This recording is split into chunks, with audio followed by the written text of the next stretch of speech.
magluluto tayo ng kinamatisang manok. Ayan po yung manok natin. Yung mga pakpak ng manok ginawang kamatisan. Meron po tayong carrots, kamatis, meron po tayong sibuyas, bawang at sili.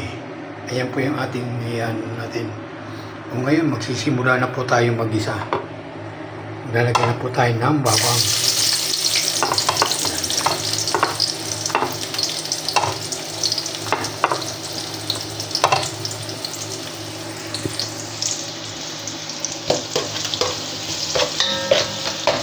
Isa na po tayo.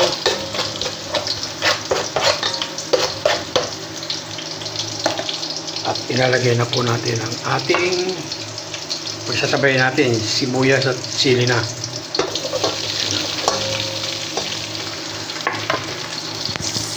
Sasabayin na po natin yung dalawa na yan.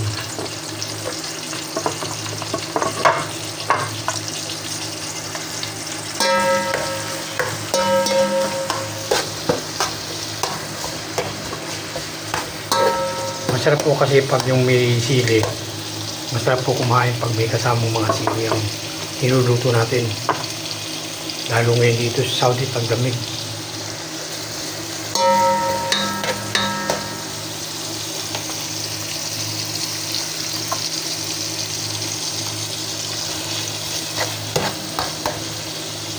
So ilalagay na po natin ang ating kamatis.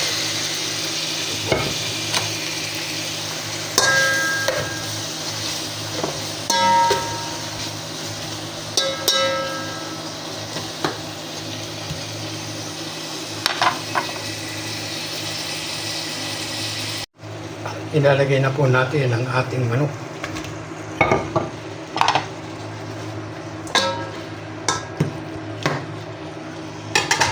At may 2 piraso akong itlog, isasabay ko na. Yan, hintayin lang po natin, takpan natin muna para masangkot siya sila.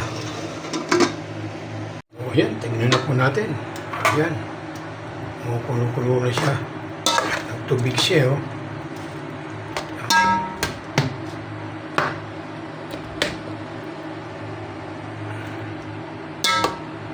Ilalagay na po natin ang ating carrots. Yan. Para sabay na sa pag-anoan niya. Ito po yung carrots natin.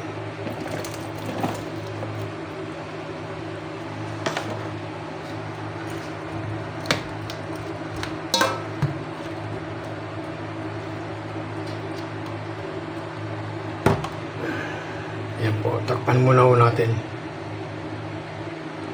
O yan po. Titimpla na natin ng ano. Ang pantitimpla po natin ay patis na yan po.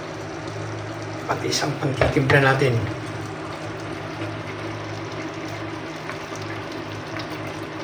Tansyahan lang po yung ginagawa ko. At lalagyan po natin ng veggie na rin. Yan.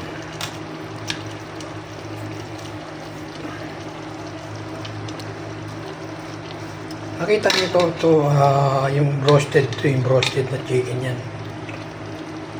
Sinama ko na, sayang naman kung di natin isasama para may lasa-lasa rin. Ayan, takpan na natin.